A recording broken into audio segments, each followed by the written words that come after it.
سلام على عباده الذين اصطفى أما بعد فأعوذ بالله من الشيطان الرجيم بسم الله الرحمن الرحيم من أعرض عن ذكري فإن له معيشة ضنكا ونحشره يوم القيامة أعمى قال رب لم حشرتني أعمى وقد كنت بصيرا قال كذلك أتتك آياتنا فنسيتها وكذلك اليوم تنسى صدق اللہ العظیم۔ میرے دینی اور اسلامی بھائیو، اللہ رب العزت نے جو ہمیں زندگی عطا فرمائی ہے، اللہ رب العزت ہم سے اس زندگی کے اندر اپنی رضا کا مطالبہ کرتا ہے کہ انسان نے تو زندگی جینی ہی ہے، لیکن وہ اس زندگی کو جینے میں اپنے رب کو راضی کرنے کی کوشش کرے۔ جب انسان اپنے رب کو راضی کر لیتا ہے تو اس کی زندگی کے اندر سکون اور اطمینان آ جاتا ہے، لیکن جب انسان اللہ رب العزت کی نافرمانی کرتا ہے تو انسان کی زندگی کے اندر بے چینی، بے برکتی، بے سکونی آ جاتی ہے۔ انسان اپنے پاس دولت کے انبار ہونے کے باوجود اپنے آپ کو اکیلا محسوس کرتا ہے۔ انسان اپنے گھر والوں، اپنے دوستوں کے بیچ میں ہونے کے باوجود اپنے آپ کو انسیف محسوس کرتا ہے۔ انسان اپنے بارے میں یہ سوچتا ہے کہ میرے دل کے اندر اطمینان نہیں ہے، میں بڑا بے سکون ہوں۔ دولت، پیسہ، سب چیزیں اس کے پاس ہوتی ہیں، لیکن اسے خوف ہوتا ہے کہ یہ دولت اور یہ پیسہ کہیں مجھ سے چھن نہ جائے، لوگوں کے سامنے جو یہ میری ویلیو بنی ہوئی ہے اس ویلیو کے اندر گراوٹ نہ آ جائے۔ یہ ساری چیزیں تب انسان کے ساتھ لگ جاتی ہیں جب انسان کے دل کے اندر اللہ کا خوف نہیں رہتا۔ جب اللہ رب العزت اس بندے سے ناراض ہو جاتے ہیں تو انسان کے ساتھ یہ ساری مشکلات اس کی گہراؤ میں آ جاتی ہیں۔ لیکن جب انسان اللہ رب العزت کی محبت کو لیتا ہے، اللہ رب العزت سے ڈرتا ہے، تقوی اختیار کرتا ہے، اچھی زندگی گزارتا ہے اور اپنی زندگی کے اندر اپنے رب کو راضی کرنے کا وہ سوچتا ہے، ایک مشن بناتا ہے۔ وہ یہ سوچتا ہے کہ میری زندگی میں مجھے کچھ حاصل ہو یا نہ ہو، بس میرا رب مجھے مل جانا چاہیے۔ آج دنیا کے اندر ہر چیز کی کوششیں ہیں، ہر چیز کی محنتیں ہیں، لیکن یہ بندہ ان کوششوں اور ان محنتوں کو چھوڑ کر یا ان محنتوں اور کوششوں کے ساتھ ساتھ میں اس بات پر زور و توجہ دیتا ہے کہ میرا رب مجھ سے راضی ہو جانا چاہیے۔ وہ کسی قیمت میں اپنے رب کو اپنے سے دور نہیں چاہتا ہے کہ کسی قیمت میں میرا رب مجھ سے دور ہو جائے یا اس کی محبت میرے دل کے اندر کم ہو جائے، تو اس بارے میں وہ محنت اور کوشش کرتا ہے۔ اور علماء نے، اتقیاء نے، بڑے بڑے محققین نے اپنی کتابوں کے اندر زندگی کے جہاں اصول بیان فرمائے ہیں، وہیں اللہ کے ان نیک بندوں نے ان علامات کا تذکرہ فرمایا ہے کہ جب اللہ رب العزت بندے سے ناراض ہوتے ہیں تو کون سی ایسی علامات ہیں جو بندے کے اندر ظاہر ہونا شروع ہو جاتی ہیں، جن سے پتہ لگنا شروع ہو جاتا ہے کہ اللہ اس بندے سے ناراض ہے۔ یعنی ہم کیسے پہچانیں گے، ہم یہ کیسے پہچانیں گے کہ آیا میرا رب مجھ سے راضی ہے یا میرا رب مجھ سے ناراض ہے؟ تو علماء نے کچھ چیزیں بیان فرمائی۔ پہلی چیز یہ بیان فرمائی کہ جب اللہ رب العزت اپنے بندوں میں سے کسی بندے سے ناراض ہوتا ہے تو سب سے پہلے انسان کا حافظہ چھین لیا جاتا ہے۔ حافظے میں یعنی وحی کا علم اس سے چھین لیا جاتا ہے۔ علماء نے اس کی تشریح فرمائی کہ وحی کے علم سے مراد قرآن اور حدیث کا علم ہے۔ یعنی انسان کا حافظہ کمزور ہونا شروع ہو جاتا ہے، انسان کو کل کا سبق یاد نہیں رہتا ہے، کل کون سا دوست مجھے ملا تھا، اس نے مجھے کس کام کے لیے کہا تھا، وہ کام اس کو یاد نہیں رہتا، نہ دوست کی یہ ملاقات یاد رہتی ہے۔ یہ سارا وبال انسان کے گناہوں کا ہوتا ہے۔ یہ علامت اس بات کی ہے کہ یہ بندہ گنہگار ہے اور اس کا رب اس سے ناراض ہے۔ جس بندے کو عمر ہو گئی قل هو اللہ احد نمازوں میں پڑھتے ہوئے، جس بندے کو زندگی ہوگی قل اعوذ برب الناس اور قل اعوذ برب الفلق پڑھتے ہوئے، جو بندہ قرآن کی 10 صورتیں یاد نہیں کر سکا اپنی 50 سالہ زندگی کے اندر، وہ یہ کہتا ہے کہ مجھے 4 صورتوں سے زیادہ یاد ہی نہیں ہے، اس کا مطلب یہ ہے کہ قرآن جو اللہ رب العزت کی طرف سے وحی کا علم ہے، اس علم سے اس انسان کی پکڑ کو دور کر دیا گیا۔ یہ وبال ہوتا ہے گناہوں کا، یہ وبال ہے گناہوں کا کہ اس کا دل اتنا گندا ہے، اس کی سوچ اتنی گندی ہو چکی ہے، اس کا دماغ اتنا خراب ہو چکا ہے کہ رب العالمین کا علم اس میں سمانا نہیں چاہتا ہے۔ اس کو دنیاوی علم میں بڑی بڑی بکس یاد ہو جائیں گی، وہ بڑے بڑے میتھمیٹکس کے اصول جانتا ہوگا، وہ انجینئرنگ کے بڑے بڑے فارمولے جانتا ہوگا، لیکن دیکھا یہ جائے گا کہ قرآن کے علم سے وہ دور ہوگا۔ اس کو زندگی کے اندر قرآن کی ان 4 صورتوں سے آگے کی صورتیں یاد نہیں ہوں گی۔ میں نے ایسے اور لوگوں کو دیکھا، ایک عورت سے ملاقات ہوئی، میں نے اس سے پوچھا تمہیں کتنا یاد ہے قرآن پاک؟ خود میں نے پوچھا اس سے، وہ عورت حج کر کے آئی تھی، تو اس عورت نے کہا بس مجھے قل اعوذ بالناس یاد ہے، وہ بھی یاد نہیں تھی اس کو بس۔ تو میں نے کہا 4 رکعت والی نماز میں کیا کرتے ہو آپ؟ کہ بس اسی کو پڑھ لیتی ہوں۔ حاجی بن گئی ہے ایک عورت۔ ہمارے آج کل کے مسلمان جو اپنے آپ کو عمرہ کرواتے ہیں، حج کرواتے ہیں، اس دولت تک پہنچ جاتے ہیں، لیکن قرآنی علوم، حدیث کے علوم اس انسان کے دماغ میں نہیں رہتے۔ صبح اٹھنے کی دعائیں، رات کو سونے کی دعائیں، واش روم میں جانے کی دعائیں، قدم قدم کی جو دعائیں نبی اکرم صلی اللہ علیہ وسلم نے سکھائی ہیں، اس امت کو تعلیم دی ہے، چاند دیکھنے کی دعا، نیا کپڑا پہننے کی دعا، غسل کرنے کے بعد کی دعا، وضو کے بعد کی دعا، ہر ایک قسم کی دعائیں۔ اب اس بندے سے پوچھ لیجئے، یہ کہے گا مجھے تو دعائیں یاد نہیں ہے۔ وجہ یہ ہے کہ گناہوں کا وبال ہے۔ علماء نے سب سے پہلی چیز لکھی کہ گناہ کا سب سے پہلا وبال وحی کے علم سے دوری، یعنی اس کا دماغ، اس کی یادداشت چھین لی جاتی ہے، اس کو یاد نہیں ہوتا ہے۔ وہی بات کہ کل مجھے کون ملا تھا، اس نے سبق کیا سمجھایا تھا، میسیج کیا دیا تھا، گھر والوں کو بولنے کے لیے کیا دیا تھا، گھر والوں نے کہا فلاں سامان لے کر آنا، لیکن یہ بھول رہا ہے، اس کو یاد ہی نہیں ہے کہ گھر والوں نے مجھے کیا لانے کے لیے کہا تھا۔ پھر دوبارہ فون کر کے کہتا ہے وہ آپ نے کچھ کہا تھا، میں تو بھول ہی گیا ہوں۔ وجہ یہ ہے کہ یہ گنہگار شخص ہے۔ پہلی علامت ہے اپنے آپ کو پہچاننے کی کہ آیا میں اللہ کی نظروں میں محبوب ہوں یا مبغوض ہوں۔ پہلی علامت ہے اپنی یادداشت کو چیک کریں۔ امام مالک رحمت اللہ علیہ کے پاس امام شافعی رحمت اللہ علیہ گئے۔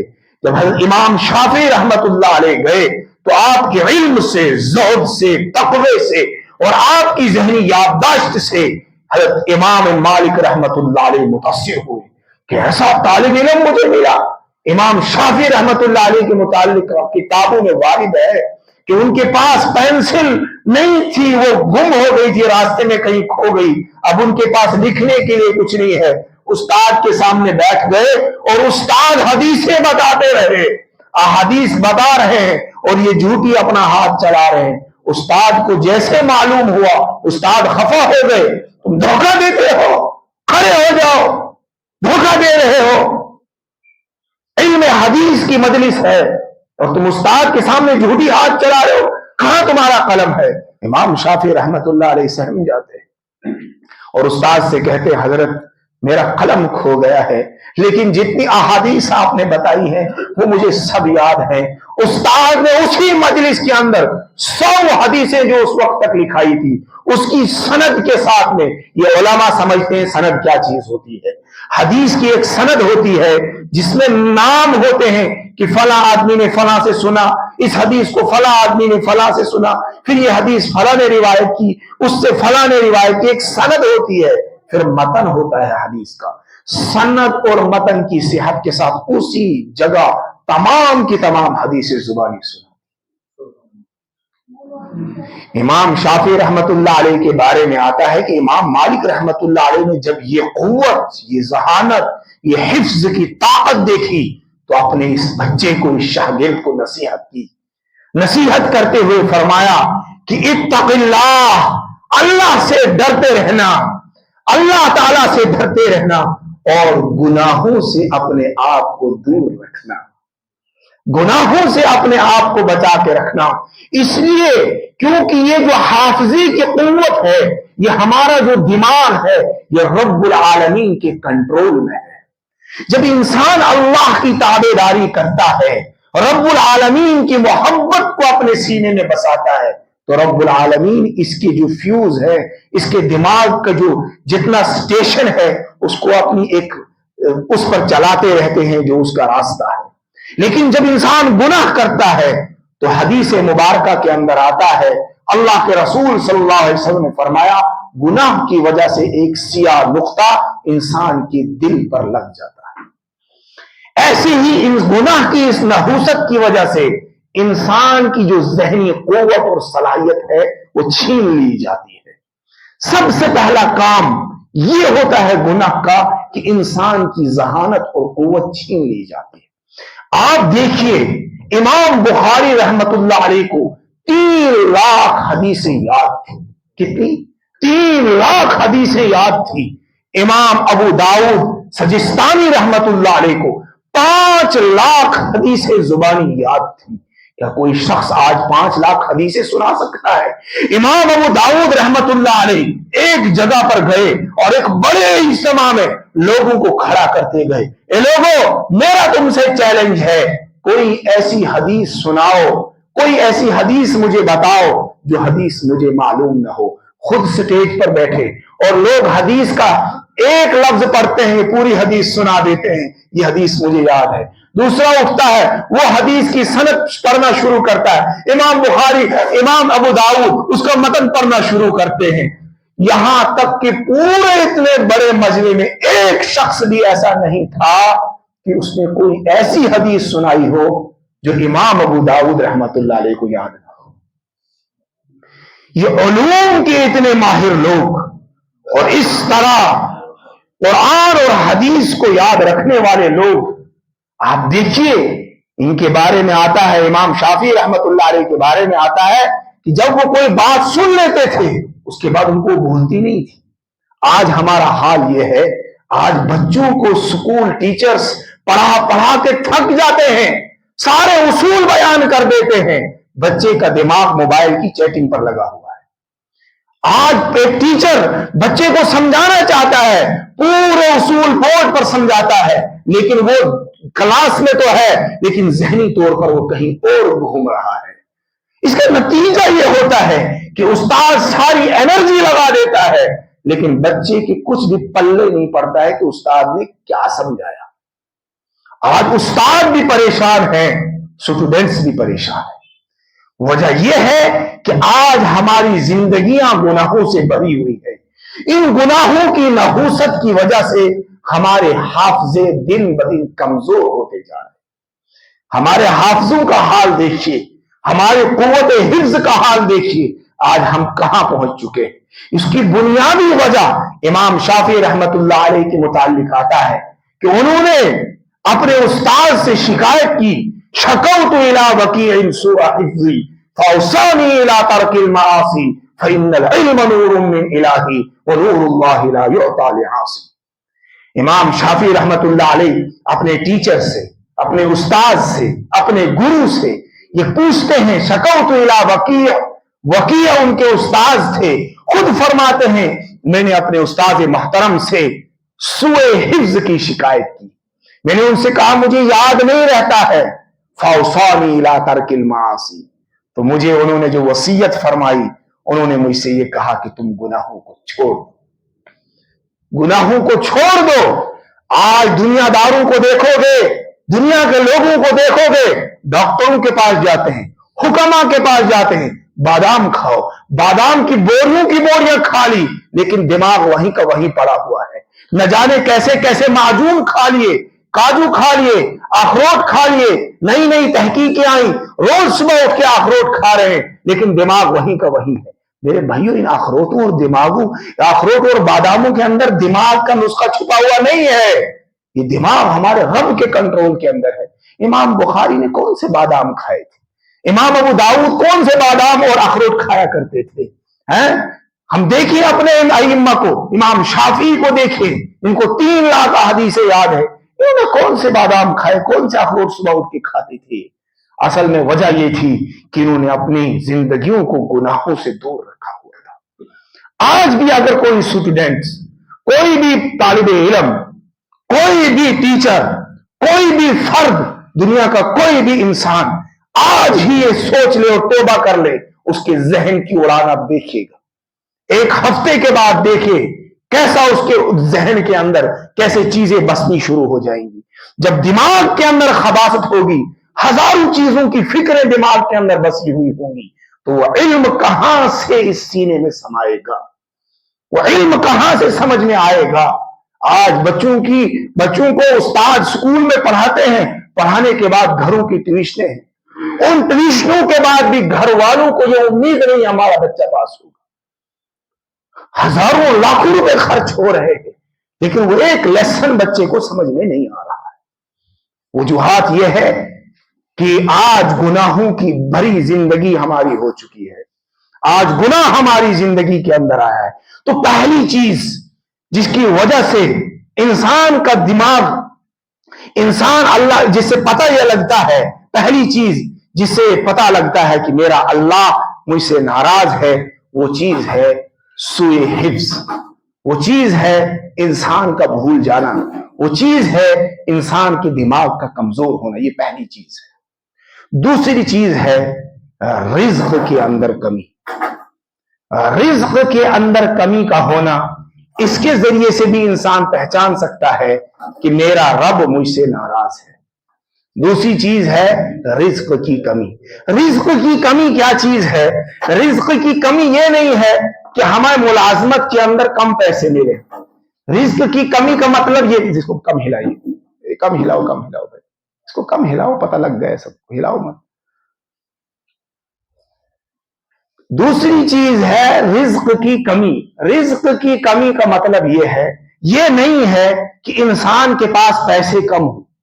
رزق کی کمی کا مطلب یہ نہیں ہے کہ اس کو چھوٹی نوکری ملے, بڑی نوکری نہ ہو. رزق کی کمی کا مطلب یہ نہیں ہے کہ اس کے پاس چھوٹا بزنس ہو, بڑا بزنس نہ ہو. نہیں, رزق کی کمی کا مطلب یہ ہے کہ اللہ رب العزت اپنے رزق سے اس کو فائدہ نہیں اٹھانے دیں. مثال کے طور پر دولت بہت ہوگی, پیسہ بہت ہوگا, لیکن شوگر ہوگا. اب وہ کیلا گھر پہ لا رہا ہے, انگور لا رہا ہے, سیب لا رہا ہے, سنترا لا رہا ہے, لیکن وہ کھا نہیں سکتا. وہ قسم قسم کے چاول اپنے پاس لا رہا ہے, لیکن ایسی بیماری ہے کہ جس کی وجہ سے ڈاکٹر نے کہا یہ بھی نہیں کھانا ہے, یہ بھی نہیں کھانا, یہ بھی نہیں کھانا. اچھا جناب, ایسی بیماری ہے کہ وہ گھومنا تو چاہتا ہے, لیکن ڈاکٹرز نے کہہ دیا آپ جہاز میں سفر نہیں کر سکتے. ایسی بیماری ہے کہ ڈاکٹرز نے کہہ دیا تم یہ کام نہیں کر سکتے, یہ چیز نہیں پہن سکتے. پہننے کا بڑا شوق ہے, لیکن پہن ہی نہیں سکتے.